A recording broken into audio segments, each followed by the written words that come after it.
kami dari kelompok 1 di sini akan mempresentasikan hasil dari desain kami untuk memenuhi tugas UTS dari mata kuliah arsitektur landscape. Sebelumnya kami akan memperkenalkan diri kami terlebih dahulu. Saya Alfa Selvinas dengan NIM 038. Saya Darmaris Putra Sandi, NIM 087. Saya Muhammad Eka Laurandi, NIM 92. Saya Aisyah Imrah Fitriani dengan NIM 072. Saya Indriani Novianti Nababan dengan NIM 49. Saya Irfan Maulana dengan NIM akhir 147. Saya Rana Abdillah dengan NIM akhir 107. Baik, yang pertama kita akan menjelaskan inventarisasi data, di mana inventarisasi data ini dilakukan di area greenhouse. Nah, untuk yang pertama yang kami lakukan itu adalah mengukur lebar dari greenhouse tersebut.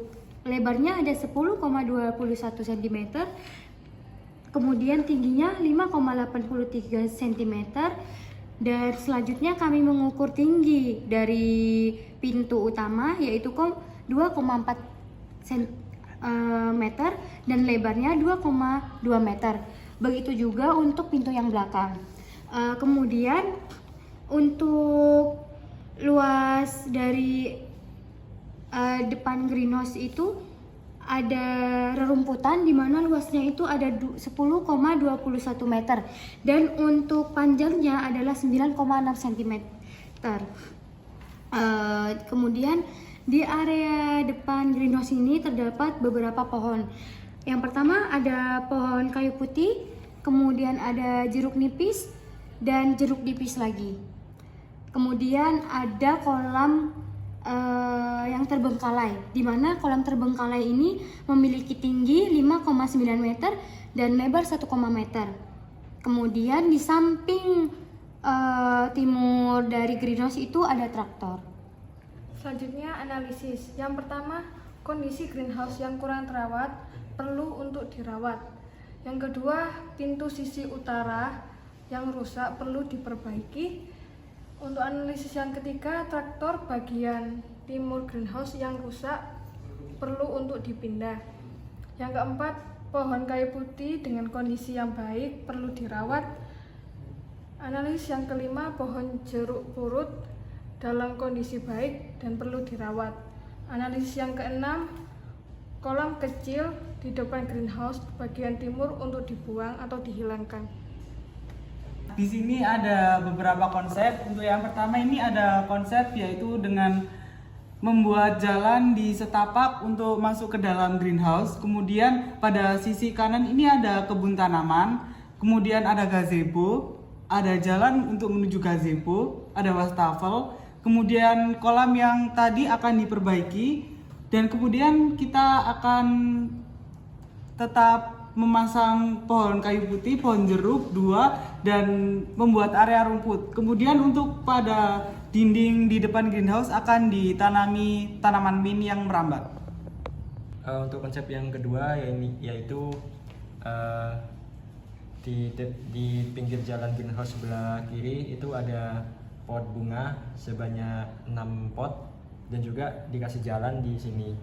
Kemudian juga di antara pot dan tempat hidroponik pakcoy disediakan wastafel untuk pengunjung yang mau masuk ke greenhouse ataupun yang mau duduk di gazebo untuk cuci tangan ataupun cuci muka. Dan di sini di gazebo di sampingnya terdapat tempat kosong yang akan ditanami rumput dan juga disediakan jalan untuk menuju gazebo. Dan di samping kanan jalan disediakan juga diberikan pot yang ditaruh di atas tembok batu bata sebanyak 5 atau sampai 6 pot yang akan diisi oleh tanaman hias. Dan juga di sini terdapat pohon jeruk dan juga lahan kosong, dan ini juga pohon jeruk dan juga pohon kayu putih. Saya akan menjelaskan konsep yang ketiga. Di sebelah kanan terdapat gazebo, terus di samping gazebo ada hidroponik, dan pohon kayu putihnya tetap dibiarkan agar tidak di depan. Di sisi sebelah bagian kiri terdapat bedengan tanaman obat, tanaman sayur, rumput-rumputan, pohon jeruknya tetap dibiarkan seperti itu.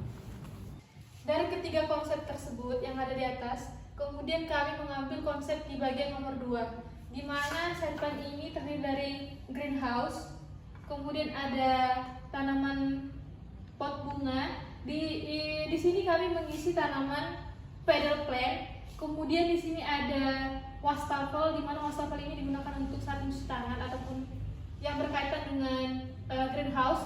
Terus kemudian ada hidroponik, tanaman hidroponik, di mana kami membuat tanaman hidroponik ini seperti sawi, pacoy dan lain-lain. Kemudian di sini ada tanaman jeruk. Tanaman jeruk.